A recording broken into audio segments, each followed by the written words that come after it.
Hey, Channel Surfers. You know how sometimes you really want something and it just doesn't pan out? Like when Vinny really wanted Mickey out, but then she won the power of veto?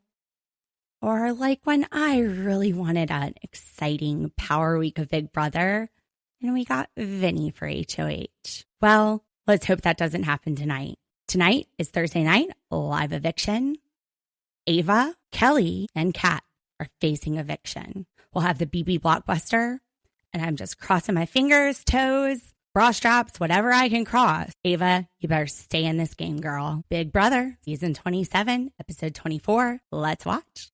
Remote reality, yeah, that's the key. Unlocking stories wild and free. With the host, side by side. Channel surfers, let's ride.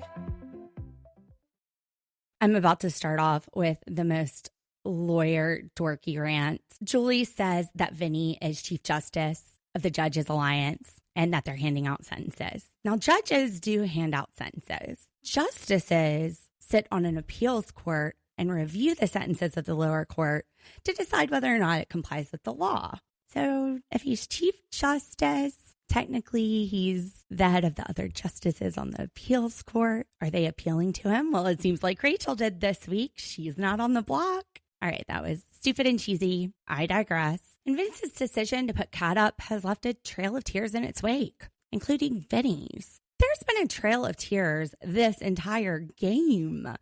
His HOH is not changing that. He's been crying this whole game. I don't know that it really has to do with his nomination or just that this house, they're soppy.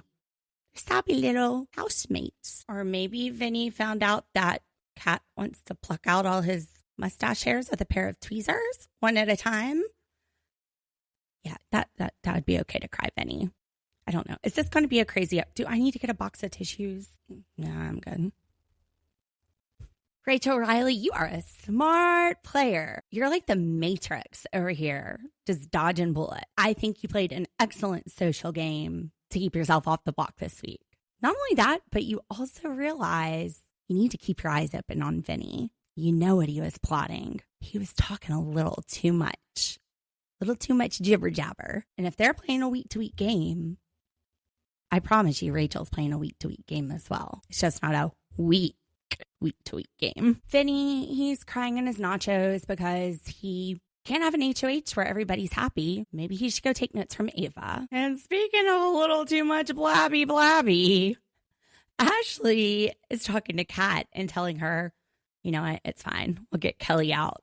And Kelly's sitting there taking a straight up nap right beside her in the bunk. Oops. At first I was wondering, like, is she pretending to be sleeping?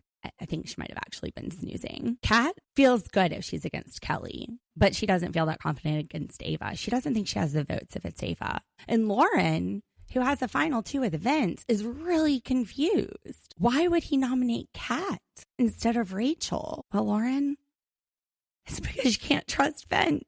He's telling you he has the final two. You and like everybody else in this house. Actually, he has the final two with Kelly. Did you know that? Two of his final twos are on the block. Well, one of his final twos and one of his final twos besties. And thinking about jury, Vinny thinks it's time to get rid of Kelly. He doesn't think he's ever going to pull her back to his side. This was probably the final straw for her. You know what, Vinny, though? Vinny, old boy, this girl can win some BB Blockbusters. So I wouldn't start celebrating too soon. Rachel still has it out for Keanu. She is coming at him hard, which, again, excellent strategy. Although the nominations have been done at this point, but better to make Vinny feel confident that you've got his back. And Keanu did try to get you out, so screw him. And Keanu's got his finger on the pulse. He knows exactly why Rachel's mad, but he's just gonna play stupid. Oh, like, why are you so mad, Rachel? Just his little hair. Keanu. To this romantic Dungeon and Dragon scene with Keanu and Vinny. Keanu is professing his love and loyalty, but at first, his disfavor. This game doesn't favor the scared, Vinny. It favors the bold. Vinny breaks down and starts crying. I'm choosing you. I need you to choose me. Vinny's still sobbing. You're the one. Vinny's in his hood on the floor, boo-hooing. I want to raise you up. I need a partner. And then Rachel walks in and tells him dinner's ready and is a little bit worried about Vinny because he is still sobbing on the floor. But he kind of clears up those crocodile tears real fast. He's like, no, I'm good, Rachel. I'm good. And then she leaves and he's right back to crying. And Rachel goes on to say, I'm not letting Keanu get much time with Vinny. I need him to be led in the direction I need him led into. So what's going to work? Rachel's social game and insert of prowess, or Keanu's dramatic Dungeon and Dragon speeches? Or are they just going to pull Vinny in half and each take half of them? I mean, he is playing both sides of the house, so that's probably likely. The experience that Rachel has in this game from playing it several times is invaluable. Not only does she know how to get in there and manipulate a situation, but she also knows who to get out and when. Everybody's ready to go after Kelly, but Kelly literally has nobody in this house. 0 people. She's expendable. At any time, we can get rid of Kelly. So she starts telling this to Mickey, Morgan, and Ashley and explains Kat, she's got more connections. She's connected to Lauren. She's connected to Keanu. She has connections that aren't on your side. Kelly has no one. What's the better option here? Ashley's a smart girl. She sees the point. I agree with Rachel. I see the point. Not only is Kat a potential vote against you, but one of your allies. It's a numbers game. But that ability to see down the road, to actually see what it's like when people start going to jury, to have experienced that, that's one thing that really ups Rachel's game in comparison to the other players. That and the fact that she's actually playing it. Honestly, these house guests need to go back to talking in the bathroom and the storage room because Ashley and Lauren have another little game chat in the bunk bedroom. Ava's up there sleeping on a top bunk, and they're talking about getting her out instead of Kat. They walk away, and it turns out Ava wasn't sleeping. She's awake now. It's the first time she listened to a whole game conversation about her. It was kind of weird. Like, at least check the beds. It's not like you even had to look under the bed for this one. Or Kelly. I'm going to say the club car room, not a great place for conversations. And pretty much as soon as Lauren finishes the conversation with Ashley and walks out of the room, it dawns on her. This is where Ava likes to take little nappy naps. So she turns right back around and looks and, oh yeah, sure enough, Ava's up there. She's sleeping. She's pretending to. Oh gosh, she better go talk to Vince. Maybe it's just me, but I can't wrap my head around how Lauren thinks about voting. She tells Ashley that she doesn't want to be on the wrong side of the vote, even if she has to vote for Kat, which who cares? People know you're friends with the Kat. You think you're gaining an ally all of a sudden by voting with the house, or you're keeping a target off your back? Like, I don't get it. People know where you stand. They know what you want to do. It just shows that you're a weak player and that you can't make your own decisions. So then when she's upstairs talking to Vinny, she's saying if there's a tiebreaker, you might need to keep Ava.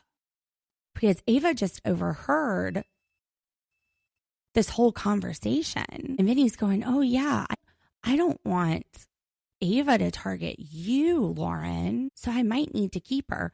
What? Like, that doesn't make her unhear the conversation just because she stays. If anything, she doesn't know how those votes split up. Ashley and Lauren as 2 of the votes against her. So I don't know how Vinny keeping Ava repairs that relationship with Lauren. Makes Vinny look good. What am I missing? Kat decides to bring Rachel an olive branch. Kind of. I mean, it might be like dipped in mud, but it's $750,000. Let's put the Riley thing aside. And it's just Riley anyway. Rachel, hey, I woke up and I just wanted to talk to you today. You know what? Let's not let this Riley thing get in between us. As much as I love him and as much as he's the only person I could trust in this house.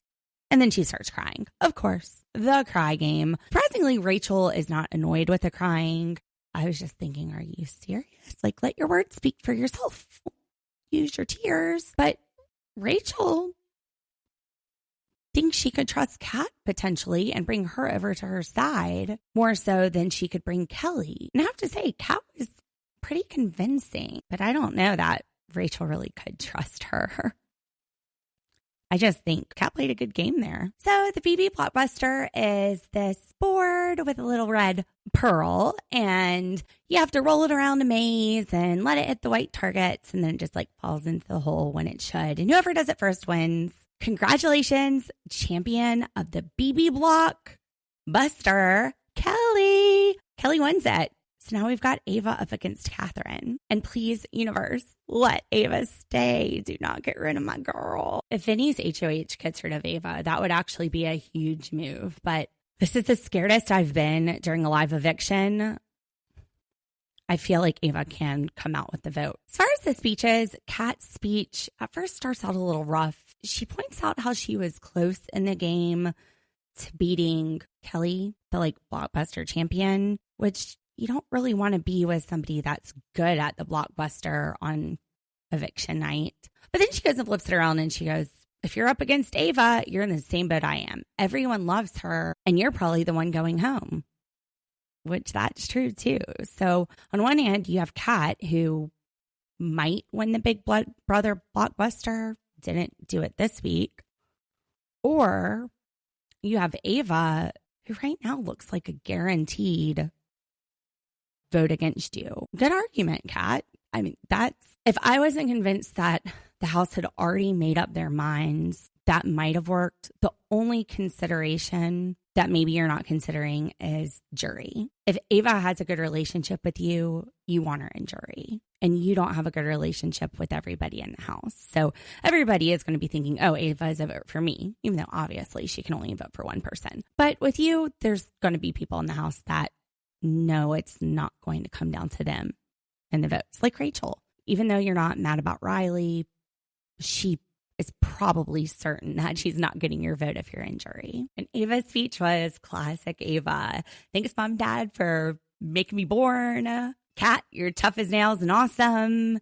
House guest, if you want to keep me, YOLO. I mean, it was short, sweet, wasn't overly emotional. I feel like she's probably confident that she's staying right now. By a vote of 7-1, Catherine is evicted from the Big Brother house. She's heading back to Colombia. She'll be over there by Mama C. Mama C is feeling a little bit sick today, but when she gets better, we need to send her out and about Colombia, see if she can find Catherine at a fine dining establishment. It was really fun to watch her play. She said, go Cox, when Will was talking about the Gamecocks. So I did have a soft spot in my heart for Catherine. I don't know. Now she can go be with Riley. Maybe we can watch that play out on social media. That could be fun. One thing I can say is that Lauren voted for Kat, for her friend. So at the end of the day, she didn't go at the house. She gave her friend that vote. And I don't think that was a mistake. I'm also wondering how seriously Catherine is taking this judges alliance that Julie revealed was just formed a few weeks ago. As fast as things turn in that house, I'd be like, okay, well, he'll be gone next week. She seemed to be comforted by the fact that she could go hang out with Riley now. So him falling first maybe has softened this blow. She said that was the one bright side in her leaving the house. But Kat, I really enjoyed her game. I really like Kat. She reminds me of Kate Hudson, little Kate Hudson lookalike. Welcome back home, South Carolina. Guess we'll see you here soon. All right, channel surfers. Well, that is it for Big Brother Eviction Night, episode 24. Thank you for tuning in. Dee was tired. Amacy is sick. And I'm just here hanging out with y'all, watching some Big Brother. We'll be back on Sunday for more Big Brother. Tuesday with 90 Day Hunt for Love, part 2 of the tell-all. Oh, part 1 was so good. Wednesday and Thursday, Big Brother again. So the final episode of Big Brother, it looks like it's going to be September 28th, which is also the same day as Sister Wives airs. So we will be covering the last episode of Big Brother and going right into Sister Wives. There is just so much exciting stuff going on in September. Dee and I were looking at the schedules today. Hunt for Love, it's going to be over after this week, but 90 Day the other way is coming out. And out of my group of friends, that is definitely the favorite. So we're leaning towards that. Dia's never seen Seeking Sister Wives before, but I sent her the clip with Garrick talking about how the Holy Spirit entering you is a sexual thing. And it's so stupid that she loves it. It's great. So that's a possibility. And what will definitely happen is the beginning of October, when that Love is Blind drops, I'm going to be all over that show. I love Love is Blind. Love it. I think it's my favorite show on reality TV. So just a little sneak peek into where we're headed. Sister Wives, probably 90 Day. Absolutely.